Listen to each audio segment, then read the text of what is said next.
Welcome back to part 18 of the 999 playthrough, and hey, we're alive again! Whoa, whoa, where are we at? This is not the intro room.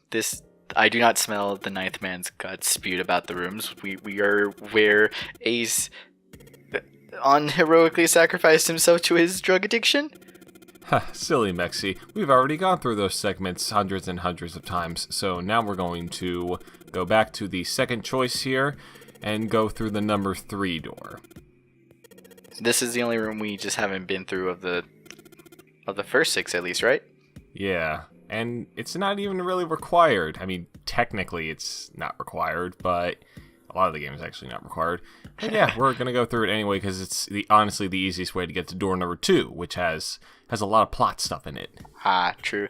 But I think what you mean is that it's the only one not required if you're trying to get all the endings, because I think this is going to lead us to the Yeah, the submarine ending. Cool, yeah, so this takes you to the submarine ending, but you can also get it by going through one of the other doors. So, yeah. But yeah, this really does have plot. This has a lot of plot, actually. This has the story. It's a lot of good story, if I do say so myself, but you'll see it eventually. Right? Yeah, because last ending we got, it was a pretty June-free plotline minus, oh dear, I have a fever. Oh dear, I do not have a fever. Oh dear, you are dead.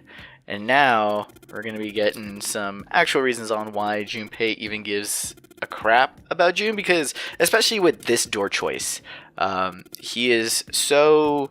Most of his decision on the second door choice is based on, oh dear, I have to go with June. I just have to go with June, when basically there are June-free options for the very first door choice, so you end up getting a Junpei that's very all of a sudden infatuated with June, as opposed to it being a bit more gradual if you pick a door that you go through with her.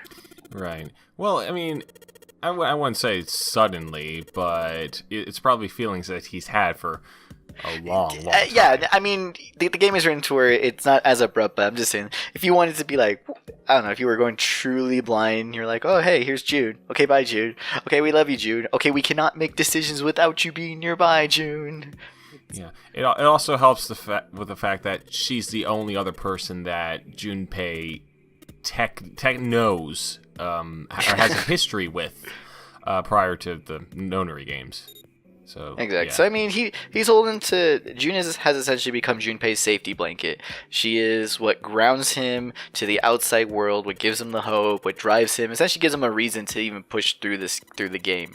Is like, I'm not worried about my survival, but me and June's, we got to survive together. So, I mean, I understand the feelings. It's not like the feelings are disingenuous. It's just I don't know. I guess it's just because when I played the game, I got in a line where, all of a sudden, Junpei was caring about June. It's like, oh, wait, I forgot that she was a thing.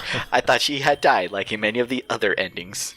Yeah, speaking of endings, the mobile version of the game has a very interesting way of, I guess, adding another ending. And honestly, though, it's not exactly impressive. Whoa. Those are remake exclusives, okay? Those are adding deep, necessary lore that was not present in the final product. Yes, indeed. Well, I mean, you'll... See, I say that knowing full well that Kingdom Hearts 2 Final Mix is definitively the best version, so yeah, sometimes the update can actually be for the good, but in this case, I don't know. I actually haven't seen this syringe ending, so I'm going to withhold any actual snarky opinions on it. Yeah, well, we're not going to be seeing the syringe ending, so I'll tell you about it later. But for now, though, here's one of my favorite traits of Junpei. He's a clever, sneaky boy. Right? This is him outsmarting, so far as we know, a stockbroker. I mean, Santa has shown some scientific knowledge. He's shown some common sense. So for him to get outwitted, for him and actually pretty much everyone else in the room too, everyone conscious in the room, to outsmart all of them, genius. Like, well, not even genius. It just shows Junpei's one little moment of brain spark here. Eventually you rub two brain cells together, some kind of static is going to be created. Yeah, and if you can't quite tell what's going on here, so Junpei's already put in 3 numbers into the number 3 door. his, June, and I believe Seven's. 7. Yeah, and he did it under the pretense that, hey, I'm gonna test an idea. Let me put my number. Let me put June's number. Let me put Seven's number. And now has essentially instigated a race between 8 and Clover to go, or for Santa to go with them to thus create the digital Route 3. So he kind of had the other characters fight amongst themselves over a trap that he laid himself. Like, it's pretty sinister for Junpei to do, but this is what I mean here, is that this is a pretty low move. It's a smart move, but it's a low move for Junpei. And for him to do it just because I cannot stand to be away from June, I think that's what I mean when I say it's like this can turn to be like a really weird like character shift. But I think it's more a character reveal. Like, this is showing what Junpei has always had, and because he'll do stuff like this later. Even his character will do stuff like this later. So it's honestly, I actually like this scene. It is one of my favorites. This one, Junpei manages to convince everyone and manages to get everything he wants. Yeah. Junpei definitively outsmarts everyone else. Yeah, and you have to keep in mind that, I mean, you could argue hindsight, but these guys still don't know whether or not they're going to get completely separated once they go through the set of doors. They don't know. Yeah, he literally made people take a life or death race just because he wanted what he wants. I mean, this is Junpei going to his most extreme selfishness, which is okay because it's put, well, not really. It's put under the context of, but I love June. But let's look at it like from the perspective of all 9 characters in this death trap, is that one of them is just so selfish that he is willing to just throw other people away to fit his needs.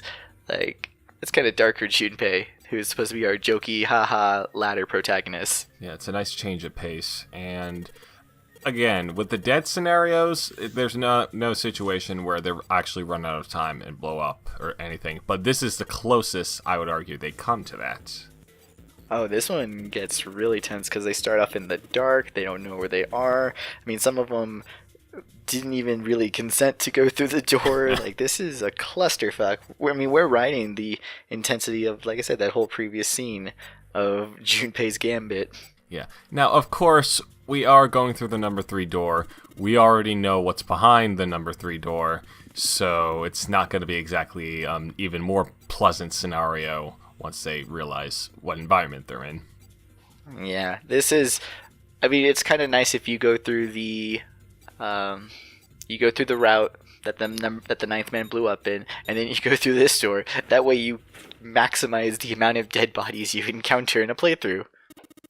Although I think there might be other routes that give you more dead bodies just because you get the collective amount of dead bodies that you get later on in the game. But at least with here, this gives you the most amount of dead bodies inside numbered rooms. Oh boy, collect them all, folks. See, they're going to make action figures of all the dead bodies in 999. That is where the marketing failed for this series. See, 999 could have been the next Pokemon if they had just marketed the Catch 'em Dead Body slogan. Like, I would play Zero Escape Go. Although that would be a pretty sick like app with that altered reality where you just hold your phone up and it adds a death trap into your room, and like you can just open your doors, sure, but you play the app to actually earn opening a door. You can even trick people into thinking there are actual dead bodies in your room. Ooh, I mean, if you can trick people into finding a Mew under actual trucks, anything is possible in the future. Yeah, why hasn't AR technology already evolved into holograms, like straight up holograms already? Come on, people, get on that. It's really weird because, like, Robotics Note, an anime a couple years ago, really went into AR as a thing because it was about how a high school robotics team, how they were essentially going to build their own giant robot, but they went with the actual physics and the actual limitations of that. Like, oh, you can't afford the metal, you can't afford certain technology, and then it comes down to like their own robot's weight. Like, you can't have a robot with all the joints of a human leg made with industrial metal and have it withstand that weight. So it's kind of neat. So they make this shell of a robot, but they use AR to make it look like a Gundam real robot, and they even fight with AR missiles. It's a weird clusterfuck of an anime, but I kind of like it. It's endearing. Yeah. That's interesting. It's a sequel to Steins Gate, and most people know about Steins Gate. So hey, just putting that out there. It's those two I think are the best because Chaos Child and Chaos Head, those are hot fucking garbage. Those have been MBM's anime opinions. Speaking of hot fucking garbage, we got this mess to deal with. All right, the actual body reveal of Snake's corpse, as opposed to an aftermath of solving puzzles. Ah, jeez. I don't know. Did you go through door number 3 first when you first encountered the second set, or was that No, because remember, I did the safe ending first, because I knew that one was required, so I just took care of that one first. So this one I got later on, so this was kind of neat. I got a lot of the backstory that we're going to get for characters a bit later. This was kind of like a mid playthrough. This was one of the middle rooms I went into. I think I started getting... I think it was a lot of Lotus and Seven's backstory that I got later in the game. So I got most of what we're getting now midway towards the beginning, which is nice. I think I managed to get through the game in a really well-paced fashion. Yeah, I'm just trying to imagine the people who went through door number 3 first on their first run, and them having to essentially, well, not be quite like June here is, but having that double whammy of the God. Yeah, that's what I was saying. Like, it's a pretty sick route. If you go through your first one, you're gonna get a dead body every single room, and I think that would kind of support the people who do say this game is Saw-like. Like, if this was my first route and this ended up being the only route, because maybe I put the game down because I don't like nice things or something, but yeah, I could see the Saw allegory if you went through this route and got a blown up body every single door, and then you get the description of the blown up body. Like, if you get this room later on, there's at least been a sort of pace gap between brutally murdered bodies. I mean, you still get the endings in between, but they don't ever describe like what the body looks like. This scene is very much a mirror of the Ninth Man's scene there. Since it's Snake, it's another comrade, a friend now all chunked up and turned into meatballs. Yeah, and this, well, as with probably a lot of people, this is one of my particular favorite moments in the entire game. One of my favorite sequences in the entire game as well. Even if the actual puzzle room isn't really that particularly good. I do like the setting, though, but eh. We get later bathroom puzzles that are fucking obnoxious. This one's not bad. I hated Zero Time Dilemmas. I assume it's that one. That was the one that involves flooding a bathroom, correct? Like I said, I vaguely remember any of those. Yeah, because see, a bathroom has been, I believe, in all 3 games. I mean, it definitely has. I just don't know if there's been a puzzle room in all 3. But this one's definitely the best. This one's going to give you good plot, a semi-decent puzzle that kind of has a unique twist, but you get some good, juicy, like, in retrospect moments in this room. Like, I'm hoping to point them all out as they happen. Like the Simpsons episode, you can see the exact moment where his heart breaks forever. Yeah, and even without that dead body just kind of rotting in the background, this place looks fucking disgusting. I mean, it's pretty bad. I do like the at least the discretion of not showing off Snake's body. I do like that you don't go in this room with Clover either. I feel that would be a bit too much. Yeah. Like this game is kind of more about how people react to things, not just like we're just gonna shock them all. Here you go. We already did that with the Ninth Man. That kind of his death is meant to signify something in the plot. Like he shows the reality of the danger they're in. What do we really get by showing Clover Snake's body? Like having her be the first discoverer of that? No. Instead, it's much more interesting to get her reaction, her descent into the madness because she's lost her rock in her brother. Yeah, and she becomes a rock in the process. She becomes a piece of trash. What? I didn't say that, no. Boy, and now we get to another little sweet segment in here that brings out some backstory between the relationship between June and Junpei. Or fuck it, Akane. This is Akane. Or Kaney. I mean, they came up with the worst names to kind of mimic the fact that June is Japanese, obviously, and Junpei is born Japanese, goes to American college, but so she's referring to him as Junpei-kun in the Japanese, so that's why she says Junpei. And so they're just trying to do all of the Japanese honorifics, but because this isn't Persona, where we can just call everyone senpai, we gotta play it cool and come up with cutesy pet names. And by pets, we mean dead pets. Dead fucking pets. This is... Even without seeing it, it's still kind of intense for some 6th graders to experience. Yeah, and I mean, I'm hoping this isn't a spoiler, but I also want to like throw in the gravity that the later games have put on Akane's character. She's not a happy child at this point in her life when all the bunnies have been murdered. Okay, she's having some parental issues going on. So, I just want to say her attachment to Junpei. I don't know if they were like they always had this level and they were just trying to write with it, but I mean, it starts off cute here, but when you find out more in the series, like you start to realize, oh shit, she was like hooked on Junpei because he was about the only good shit going on in her life. Yeah, I mean, there was another person, but that's a actual major spoiler. So yeah, and I feel like that other character, for a young girl too, I think it's kind of different. Just, you know, the boy she likes versus X. Yes, indeed. I love this theme so much. I think this might be the first time this theme pops up in this playthrough, and it's just this very calm and also incredibly sad because it's kind of used over a lot of sad moments here, and I just think it fits so well.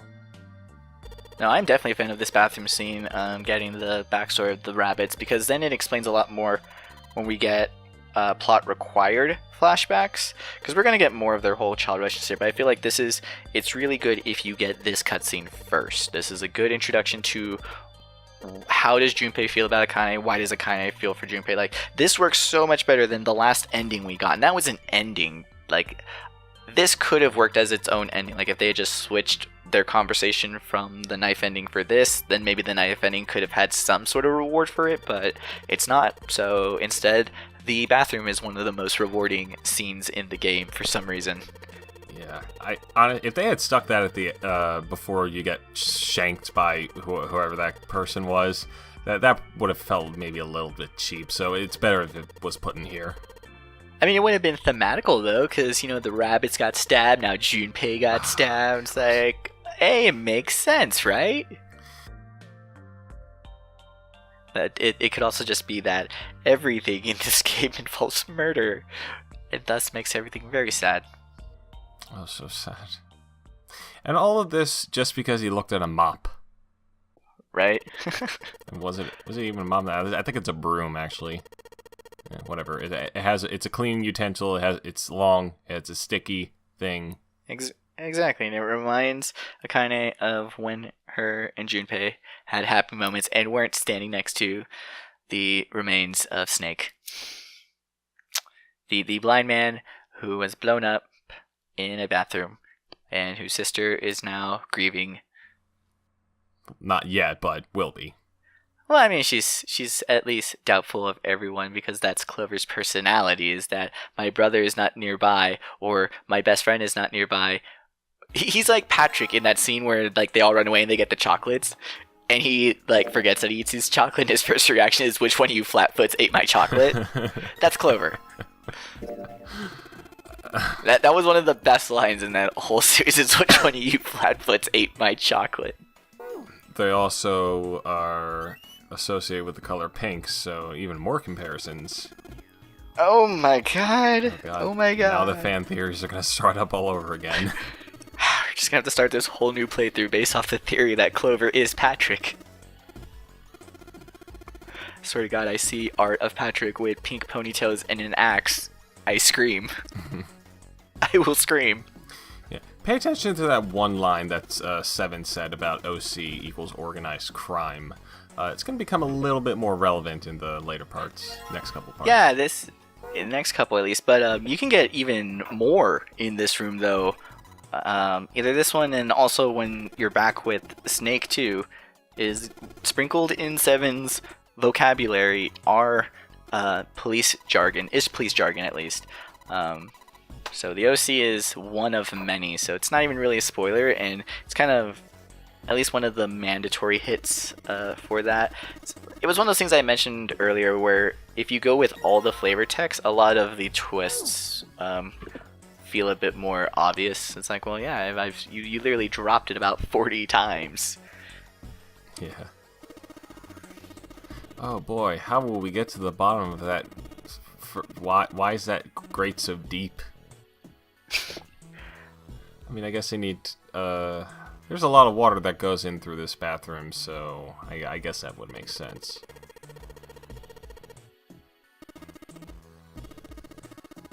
I think this puzzle also uses luminol in it, so it's always fun when video games bring that in. Remember when Phoenix Wright brought in luminol, and they just didn't really know how it actually worked? It's alright, guys. Luminol reacts to iron, and so that's why with blood it makes sense, but lots of things can have iron. Like, you could literally slap a bloody chicken breast on the wall, and it'll give you a positive luminol test, but then that's also blood. Yeah, that's also blood. Jeez, my first luminol use in a video game was with Trauma Team. They use that too. I love Trauma Team. What was... fuck, because people always talk about bring back Trauma Center. It's like, fuck you guys. Trauma Team's even better. We got a better Chie. We got a better Yukiko. We got amazing music from the forensics and the ambulance sections. Those had really good music. Yeah. It's like the closest to a Persona-esque game that I've ever played. And it's so good. It is so good. I can't even count the amount of times I played through that game. And, of course, the forensic sections, because, goddamn, I love those things so much. What if insects hated all of us? I feel like it's very much in the spirit of The Happening, but it's okay. It works so much better. So yeah, hashtag bring back Trauma Team. Hashtag everyone lives, because Forensic Lady, what was it, Kirishima? Yeah. Hell yeah. Can't wait to see her again, because she's been in all of them so far. How did Zero put this tar in the toilet? Where did he get the tar in the first place? And why I believe I've told you once, I've told you again, it's saw magic. It's the magic of how can an old man afford to build all these traps, but he can't afford, like, his brain cancer pills or something. He uses his saw magic to make the death traps instantly without money and without receipts. I forgot that was one of the plot points for Saw. And I've not even seen a single one of the movies, and I knew that. God, this is just stupid. Yeah, series. well, I mean, they kill off the main killer in the third movie. They're almost to double-digit movies, but the main killer of the series, they killed him off in the third fucking movie. And they just keep making them because he has a fuck ton of apprentices, and they all have tape recordings that he recorded years in advance, because this movie's a hot fucking piece of shit. At least the Zero Escape series has the decency to go all out with its stupid contrived bullshit. But the Saw movies is literally just, well, Saw is just a smart noodle. He's got a smart man there. Okay, not to bring down the very high-class humor that we've been displaying on this show so far, but I just realized that you flush that toilet there to make the water level in that little grate there rise. I hope that wasn't the water that was in the toilet where you did your business in. No. It was in the toilet where the tar did its business, alright? No one's going to be using any kind of bathroom that has a dead body in it. Ew, that's gross. Also, we're going to make very good note of this conversation. I said I wanted to stop for the big ones. But yeah, I wanted to bring up that Santa points out why we don't go above 107, at least Fahrenheit. I mean, let's be honest here, that's kind of the inferior temperature scale. Even though it was invented first, Celsius is by far better. Fahrenheit's based off pickle brine. But, Celsius is based off water. That one important chemical that all life depends on. Also, look here. I want you to know, Junpei lets out a short laugh. In response to people being put in incinerators and bodies burning, I want you to know that Junpei's initial reaction to Santa bringing this up was that he laughed. And Santa does not find that very funny. Santa does not find burning people funny, alright? You don't know this, but his stockbroker business, part of it donates proceeds to burn victims. Why? Because he's just nice like that. That's why he picked Santa. It's not because he's a weeaboo and he wanted to have the Japanese pun in his name, no. It's because he gives gifts to people. Why don't we have more people like Santa out in the world? Because he's also kind of an asshole, so it sort of balances itself out there. Also, this puzzle's so dumb. Like, the water is too hot. I need to use the broom to turn on the hot water. I mean, I get it. It's boiling. It can be scalding water. I'm not a big fan of scalding water either. But it's kind of funny in the life or game situation. No one had a better solution to turn on the hot water. Yeah, and after all that, what do we do in order to get out of the room? We do a little math. Well, we got to put some key cards in the little lock there first, but we do some math in the meantime, and I mean, it's pretty obvious. The only trick here is if you may have missed the thermometer, you can still get a complete math equation from the broomstick wrap, which, okay, those kinds of messages are stupid. They're easily broken. I get it. It's just a kind of sci-fi little trick, but certainly that's something that you see on like cheap VHS tapes to like entertain children of fun projects you can do at parties. And it's like, watch me wrap waste toilet paper on a broomstick. But yeah, you can kind of miss one of the numbers and get a math equation that doesn't work, gives you the wrong password. You just have to remember to get the thermometer so that you can get the very important incinerator dialogue. Oh boy, my brain hurts. It's gonna hurt even more in the next part.